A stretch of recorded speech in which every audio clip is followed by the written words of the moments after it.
I'll never forget the expression on Karen's face when it dawned on her that she had just summoned the police on a regulatory attorney. The smug grin she wore evaporated instantly, melting away like ice cream on asphalt in July as the officers redirected their attention from me to her. But I'm getting ahead of the story. To explain how one woman's hunger for control unraveled an entire HOA, let's go back to the beginning. The moving truck had barely come to a stop in front of my daughter Emily's new townhouse when I first noticed her. Karen Piton, though I didn't know her name yet, stood stiffly on her flawless lawn, arms folded, lips pinched tight as though she'd bitten into something sour.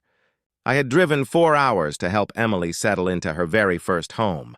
But we hadn't even opened the back of the truck before trouble strutted over in flashy sandals and a glaring pink tracksuit. "Excuse me," she barked in a voice so sharp it could peel paint. "You can't park that truck here without permits from the HOA board." Emily, ever polite, stepped forward with a warm smile and offered her hand. "Hi, I'm Emily Dawson. I closed on Unit 47 yesterday." Karen stared at the hand like it carried a contagion. "I don't care who you are. That vehicle violates our community standards. Authorization forms must be filed 72 hours in advance for all commercial trucks." I set down the box I was holding and answered evenly. "We're just unloading furniture and a few boxes. We'll be finished in a couple of hours." Karen immediately pulled out her phone, snapping pictures as if she were documenting a felony. "Illegal activity in progress. Unauthorized vehicle. Potential property damage," she muttered with every click. Emily's excitement dimmed with each flash. "Ma'am," Emily said gently, "I live here now. My dad is just helping me move." Karen narrowed her eyes. "I am the HOA president, and I know every resident in Oakwood Commons. You are not on my list." With theatrical flair, she flipped through a leather notebook. "No, Emily Dawson. No Unit 47 closing. You're trespassing." I knew the type instantly. After 25 years in regulatory law, I could spot a petty tyrant from a mile away. People who mistook tiny scraps of authority for absolute power. "My daughter closed yesterday," I said calmly. "The paperwork may not have reached you yet." Her face reddened. "Are you calling me incompetent? I've run this HOA for 8 years without a single complaint." That was her first lie, though I didn't realize it then. "Nobody's calling you anything," I replied, lifting another box. "We're just trying to move in." She stepped in front of me. "Put that down immediately. It hasn't been inspected for prohibited items." Emily blinked in disbelief. "Prohibited? Dad, it's just my kitchen stuff." Karen jabbed a finger at her. "Certain appliances require board approval. Microwaves over 1,000 watts. Blenders louder than 70 decibels. It's all in the covenant." She was inventing rules on the spot, something I would later prove. But at that moment, I only wanted Emily settled. "Look," I said, moving past her. "We're not trying to cause problems. We'll unload now, and Emily can handle paperwork tomorrow." That's when Karen pulled what she believed was her trump card. She dialed 911. "This is Karen Piton, president of Oakwood Commons HOA. I need to report suspicious individuals loading unknown items into a unit. Yes, I believe they're trespassing. One is an older man with out-of-state plates. Very threatening demeanor." "Threatening demeanor?" I almost laughed. Khakis and a polo were hardly intimidating. But Emily looked genuinely nervous. "Dad, should we stop? I don't want trouble on my first day." I squeezed her shoulder. "Don't worry, sweetheart. Let her call. We're not doing anything wrong." Karen smirked, confident she had already won. "The police take HOA violations very seriously here. I play golf with the chief every Sunday." Another lie, as I'd soon find out. She stationed herself by the truck, blocking us from unloading further. Curious neighbors peeked from behind blinds, no doubt accustomed to the Karen show. 10 minutes later, 2 patrol cars rolled in. Karen nearly skipped toward them, gesturing like a frantic air traffic controller. The lead officer approached. His badge read Sergeant Morrison. "Sir, we received a report of trespassing and suspicious activity." I nodded.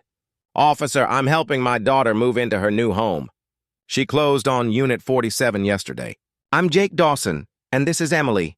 I handed over my license. The younger officer, Ramirez, studied me closely. "Dawson? Jake Dawson?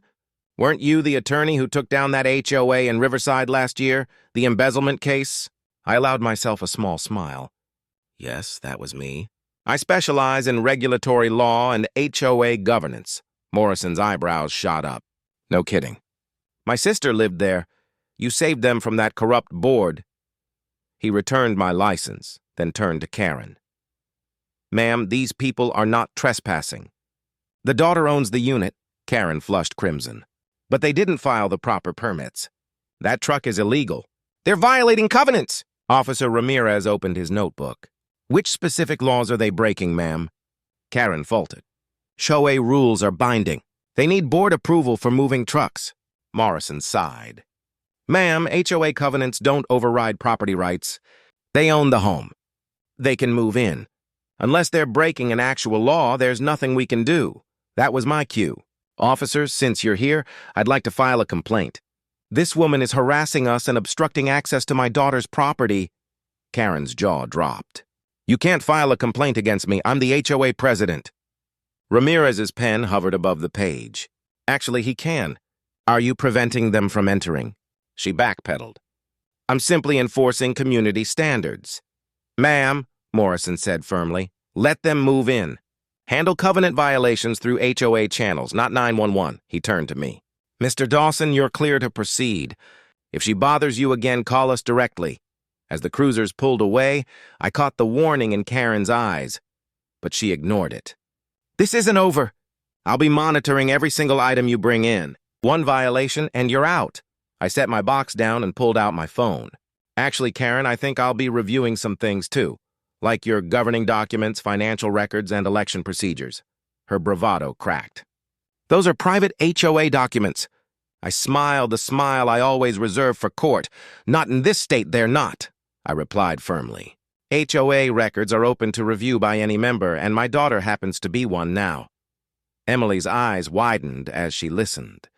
She'd heard countless stories from my job, but this was the first time she was witnessing me in action. While she spent the next 3 days unpacking and making the house feel like home, I went to work. The first warning sign was glaring. The HOA website hadn't been touched in 3 years. The second, there were no financial statements posted anywhere. The third, and most damning, was that nobody could even remember when the last board election had taken place. I started going door to door, introducing myself as Emily's father. The complaints poured out like floodwaters. Homeowners spoke of illegal fines for lawns trimmed an inch too short, penalties for using the wrong flower colors, and fees that disappeared into ambiguous administrative costs. Everyone repeated the same fact. Karen had been president for 8 years, yet no one had ever voted for her. Mrs. Patterson in Unit 12 showed me a $500 fine for leaving her grandkids' bikes on her own porch. Mr. Singh in Unit 30 had been charged for displaying an American flag without a so-called patriotic permit. The Johnsons in Unit 19 had been forced to pay $1,000 in emergency assessments, with no visible improvements to show for it. The real breakthrough came from Richard Thornton, a retired accountant in Unit 6. Over coffee, he explained. I tried to look at the books 2 years ago. Karen said they were being audited. Then she claimed they were with an accountant. After that, she stopped returning my calls. He opened a folder stuffed with papers. I've tracked what I could. The numbers don't line up. I spent hours combing through his documents. What I found was staggering. Missing funds, unauthorized transfers, and worst of all, no record of legitimate elections since 2016. When the old board resigned, Karen had simply installed herself as president and never stepped down. By week's end, I had enough evidence to topple a small government. I waited for the right moment, and it came when Emily received a violation notice for unauthorized window treatments. Her curtains were apparently the wrong shade of white. That was the last straw. I called an emergency HOA meeting. The community center was overflowing. Word had spread quickly. Someone was finally taking on Karen. She sat at the head table alone, her usual allies conspicuously absent.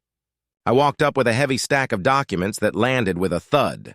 I moved to audit the HOA's financial records for the past 8 years, I began. Karen slammed down a gavel she'd purchased for herself. Out of order. Only board members can make motions? I smiled. Actually, according to your own bylaws, which I have right here, any member in good standing can submit motions in open meetings. Page 47, Section 3. Her hands fumbled through a binder, her face betraying that she'd never read those rules. I also move for immediate board elections, since none have been held since 2016. Gasps and murmurs filled the room. That's a lie, Karen shrieked. I've been elected every year. By whom? I asked. Where are the ballots? The tallies? The election notices? I raised another stack of papers. According to the Secretary of State, there have been no HOA election filings for Oakwood Commons since 2016. The crowd erupted. Someone shouted, "She told us elections were suspended because nobody cared." I pressed on. I further move that all fines and assessments from the last 5 years be reviewed. State law requires proper procedures, public hearings, written notices, appeal rights. Karen, where are those records? Her face drained of color. Those are confidential HOA matters. Wrong again, I said, holding up the state statute. Financial records must be available to members. Denying access isn't an HOA rule violation. It's against state law. Richard Thornton stood. I second the motion. Mrs. Patterson rose. I third it. Half the room followed. Then I delivered the final blow. Given the severe irregularities, I move for the immediate dissolution of the Oakwood Commons HOA. The crowd erupted. Cheers. Gasps, but not one voice defending her. Karen banged her gavel desperately. You can't dissolve this HOA. I forbid it! You don't get to forbid it, I replied evenly. Your charter requires a 2/3 vote. Shall we proceed? The vote was the most lopsided in HOA history. Of 93 units represented, 87 voted to dissolve, 4 abstained, and only 2 opposed, Karen, and her ally in Unit 8 who still owed her money. As the results were read aloud, Karen's kingdom collapsed. She rose, trembling with fury. This is illegal! I'll sue every one of you. You'll regret this. Without me, this neighborhood will fall apart. No one listened. They were too busy celebrating their freedom. It took another month to finalize dissolution. In the process, even more financial misconduct came to light. The district attorney launched an investigation. Karen was forced to repay $32,000 in illegal fines and unauthorized spending. Her real estate license was suspended, and when word of the scandal spread, she lost her job at a property management firm. The last time I saw her was in court at the dissolution hearing. The judge confirmed the vote and formally dissolved the Oakwood Commons HOA. As the gavel fell, Karen let out a strangled sound, part scream, part sob. 8 years, she wailed. I gave 8 years to this community. The judge's reply was ice cold. Ma'am, you gave yourself 8 years of unauthorized power. Case closed.